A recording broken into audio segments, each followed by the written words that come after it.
Être un filmmaker, c'est comme être un chef en cuisine. Tu peux avoir les meilleurs ingrédients du monde, si tu ne sais pas les assembler, les doser et les cuire au bon moment, alors tu ne sortiras rien de propre. Aujourd'hui, tout le monde veut devenir filmmaker. Mais la première étape toute bête, que personne ne prend le temps de faire, c'est tout simplement de se demander si c'est une passion ou un métier qu'on veut faire. Car contrairement à ce qu'on veut nous faire croire, passion n'est pas égale à métier. Par exemple, quand je crée du contenu, pour vous par exemple, ça c'est ma passion. Et quand je fais des projets clients, ça c'est mon métier. Et les deux sont très différents, même si ça reste de la vidéo. Alors pose-toi cette question. Est-ce que la vidéo est ton hobby ou alors est-ce qu'elle est ton futur? Si pour toi c'est juste une passion et que tu aimes regarder des films de temps en temps, même prendre des photos, des vidéos pour toi, pour tes potes, mais que t'es pas prêt à sortir de ta zone de confort, tu peux directement quitter la vidéo.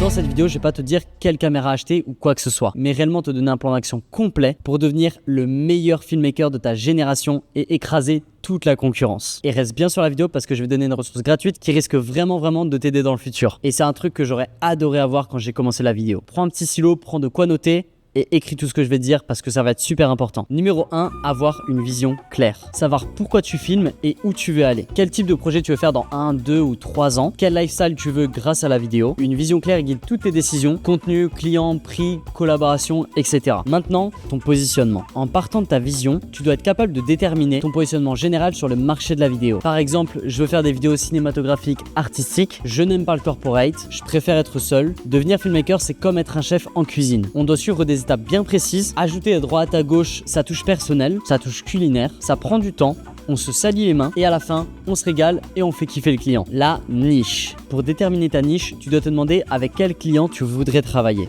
Évidemment, selon ton positionnement et tes envies. Puis tu vas te demander quel problème est-ce que tu vas résoudre pour eux. Et j'insiste vraiment sur ce point, c'est toi qui dois les aider avec l'outil qui est la vidéo. Parce que la plupart des problèmes des vidéastes aujourd'hui, c'est aujourd'hui je sais faire des vidéos, je fais de très belles vidéos et ils pensent qu'ils vont réussir à vendre de cette manière.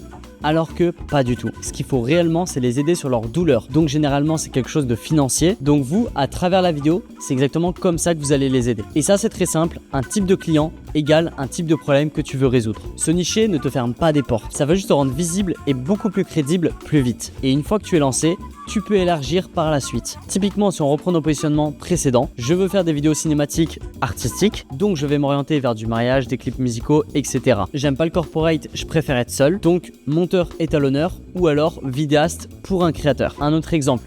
Je suis plus à l'aise sur des montages de vidéos courtes, donc je vais être monteur pour des shorts. Sache que plus tu es précis, plus tu sauras faire la différence. Par exemple, dans les restaurants, oui, mais spécialisé dans les bistrots, les gastros, etc. Le problème, quand on n'est pas bien positionné, on a tendance à aller chercher des clients cheap un petit peu partout. À droite, à gauche, parce qu'on a juste besoin de payer ses factures et on a peur de ne pas en retrouver. Et tu te retrouves à bosser toute la nuit pour 150 balles. Ça m'est arrivé, je sais, on est tous passés par là. L'alignement des trois. Vision, positionnement et niche doivent raconter la même histoire. Si tout est aligné, tu vas attirer naturellement les bons clients. Tu prends plus de plaisir et en plus de ça, tu peux vendre plus cher. Point numéro 2, compétences techniques solides. Je pense que je vous apprends rien, un filmmaker doit être ultra polyvalent et ne doit rien laisser au hasard. En 2026, il faut savoir que les clients, ils recherchent un couteau suisse. Ils veulent pas d'une équipe entière avec plein de gens, etc. Non, eux, ce qu'ils veulent, c'est une seule personne qui sache tout faire. Donc ça commence par la préparation d'un tournage, faire prendre conscience à ton client que tu vas tout gérer du début à la fin. En gros, ça va lui supprimer une énorme charge mentale et c'est ce qu'il recherche. La pré-production, comme le script, le storyboard, le scounting, la maîtrise de ta caméra et de ton environnement, le storytelling et la narration, les éclairages pour savoir gérer les lumières artificielles, les lumières naturelles, créer une ambiance, créer du relief. Tu dois maîtriser le rythme, la narration, l'émotion, tu dois essayer de garder l'attention et surtout, le principal, faire passer un message clair. Mais même après tout ça, c'est pas terminé. Tu doutes bien qu'il y a le color grading, qui est une compétence à ne surtout pas négliger en 2026. Et c'est pas que créatif, ça va permettre d'harmoniser les plans. C'est pas uniquement fait pour donner un look. Tu vas venir créer une véritable ambiance cohérente, tout en donnant une vraie signature visuelle pour ton client. J'aime bien dire que le color grading, c'est la cerise sur le gâteau. Et tu sais quoi? C'est même pas fini. Aujourd'hui, pour un vidéaste, c'est hyper important de savoir maîtriser les réseaux sociaux pour créer du trafic et développer une communauté. Parce que si tu es vidéaste, mais que tu ne sais pas utiliser les réseaux sociaux, c'est comme si tu étais un cuisinier mais que tu n'avais pas d'assiette pour présenter ton travail. Ça n'a pas de sens. Je sais que ça fait beaucoup de choses à entendre, mais t'inquiète pas, pour moi c'était exactement la même chose. Ça a été aussi galère de savoir maîtriser toutes ces compétences là. Et j'ai perdu beaucoup de temps, beaucoup de clients et beaucoup d'argent à cause de ça. Parce qu'en vrai, ce que je voulais, c'était apprendre tout ça par moi-même. Mais je me suis rendu compte qu'il y a tellement de choses à apprendre que ça allait être très compliqué. Et surtout, tu t'en doutes bien, j'ai fait énormément d'erreurs. Et malheureusement, j'ai loupé énormément d'opportunités juste à cause de ça.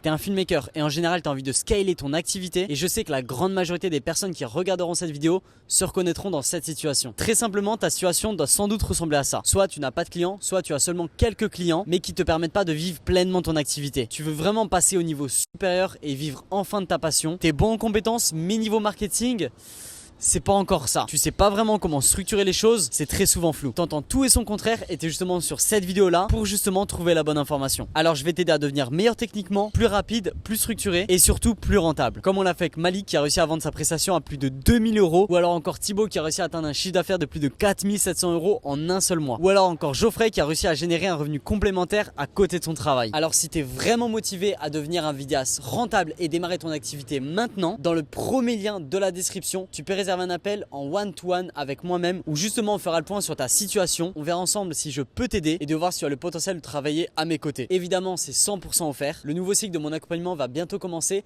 et je sélectionne uniquement les gens les plus motivés. Je veux vraiment construire une équipe de numéro 1 en vidéo. Donc si tu sais que tu as le potentiel, que tu es motivé et surtout prêt à changer ta vie maintenant, c'est le premier lien dans la description. Point numéro 3, le personal branding. L'étape suivante, c'est que tu vas venir développer ton image de marque pour être reconnaissable et unique. Et ça passe par ton personal branding. En 2026, on ne suit plus un bon vidéaste, on suit une personne pour son authenticité. Il faut que tu montres qui tu es, ce en quoi tu crois. Ton personal branding va venir créer la connexion. L'image de marque va venir créer la confiance. Ton personal branding, c'est toi, ton visage, ta personnalité, ta vision, ta manière de parler, ta façon de penser, mais également ta signature visuelle et narrative. Par quoi ça passe tout ça? Le rythme, la couleur, les mouvements de caméra, la musique, le montage, l'ambiance. Le branding, c'est pas être original, c'est être cohérent et reconnaissable dans ce que tu fais. Donc c'est simple. Plus c'est clair, plus on te remarque et bien évidemment, plus on te paye. Alors évidemment, le personal branding pour les vidéastes, c'est très large et peut-être même flou à comprendre. Il y a énormément de choses à faire et c'est pour ça que j'ai fait plusieurs cours complets et entièrement dédiés à ça dans mon accompagnement. Mais je suis gentil, alors je vais vous donner 3 points ultra importants à connaître. A,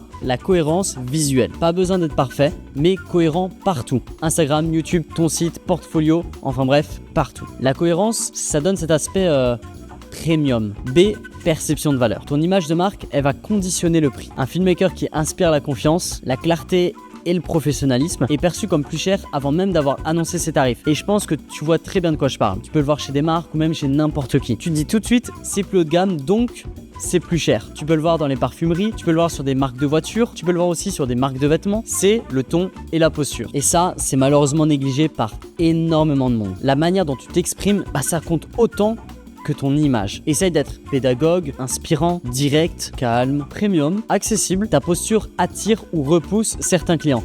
Même si bon, là je suis posé de manière très chill et c'est normal. Dans la vie, je sais pas si t'as remarqué mais c'est exactement la même chose. On se fait des idées conçues directement dès qu'on voit quelqu'un, au premier abord. Pour finir, ton personal branding évolue constamment avec toi. Tu es vidéaste, tu vas commencer en faisant quelque chose, tu risques fortement d'évoluer et de changer après plusieurs mois, plusieurs années. Et ça, c'est tout à fait normal, c'est le process. Et tu vas venir t'améliorer de jour en jour. C'est du travail long terme, mais l'idée principale reste là. Le truc, c'est que toi, si tu prends pas tout ce que je viens de te dire en compte, tu risques de finir dans cette situation. Ou peut-être que tout simplement, tu l'es déjà. Tout simplement, tu postes 10 vidéos par jour, mais personne ne reconnaît ton style. T'as peu ou aucune d'identité visuelle dans ton travail. Et malheureusement, ça t'amène pas de clients parce que tu es un petit peu monsieur tout le monde et du coup tu passes inaperçu. C'est ça le problème. Mais t'inquiète pas, on peut régler le problème ensemble. 4. Construire son offre. Pour proposer une offre sans passer pour un amateur, ce qu'il te faut déjà, c'est un portfolio solide. Et contrairement à ce qu'on peut penser, les ingrédients, ils sont très simples. 1. Pas de Google Drive ou de Dropbox, un Notion suffit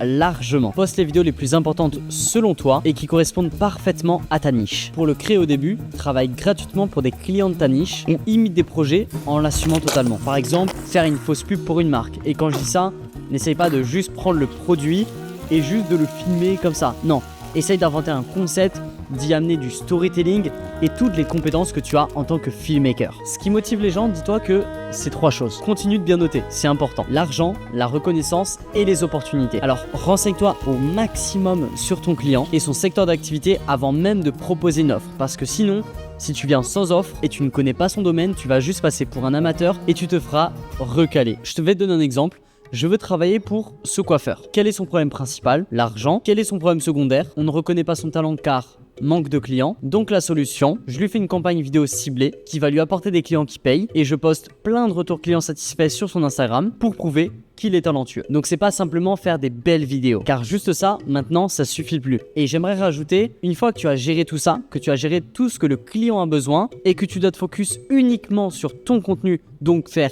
la vidéo, là tu peux te faire plaisir. Là tu peux faire des vrais bangers. Mais il ne faut pas penser uniquement à ça parce que tes clients doivent voir un réel intérêt à travers tes services. C'est pour ça qu'on voit beaucoup de vidéastes faire des vidéos de fou mais pourtant gagner 0 €. Peut-être que tu vas te reconnaître aussi parce que moi c'était exactement mon cas.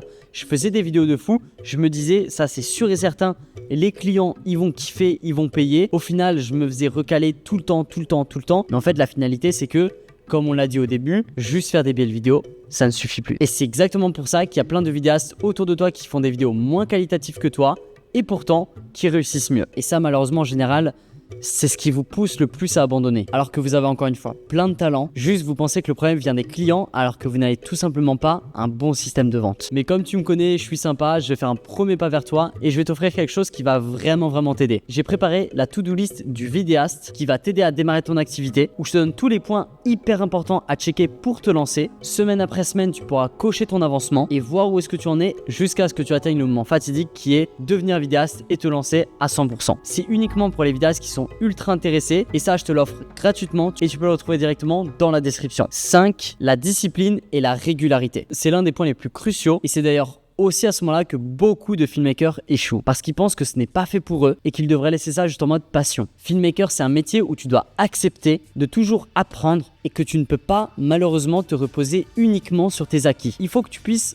mettre ton ego de côté un petit peu. Filmer, monter, poster, analyser, ajuster et ne pas attendre le projet parfait. Chaque vidéo que tu fais, c'est un entraînement, un test et un pas que tu fais en avant. Et chaque moment où tu investis pour apprendre plus, c'est carrément un bond en avant. En produisant souvent, tu vas identifier ce qui te ressemble. T'as beau te renseigner sur la dernière caméra ou le dernier logiciel à la mode, le plus important c'est de créer et apprendre efficacement. Dis-toi que ceux qui gagnent, ce sont ceux qui sont téméraires, persistants et surtout ceux qui sont prêts à sortir de leur zone de confort. D'ailleurs, maintenant, si t'es encore sur cette vidéo, je pense que c'est que t'es motivé à passer à l'action. Aujourd'hui, je pense que t'es encore sûrement en train de galérer à trouver des clients ou encore à facturer des prix ridicules parce que t'as peur de dire non. C'est pas un manque de potentiel, je pense que c'est juste que tu n'as pas de méthode, pas de structure, pas d'offre qui donne envie aux clients de te choisir. Alors dans le premier lien de la description, je t'ai laissé un lien pour réserver un audit en one-to-one avec moi-même ou avec mon associé. C'est complètement offert. On fera le point sur ta situation et on verra si réellement je suis en capacité de t'aider. L'objectif, c'est de te donner un véritable plan d'action pour toi en tant que filmmaker,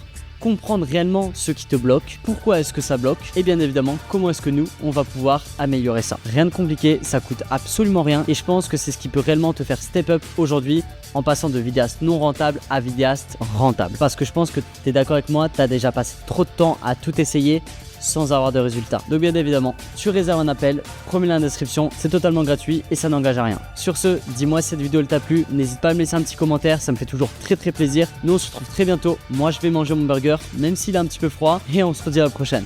Ciao.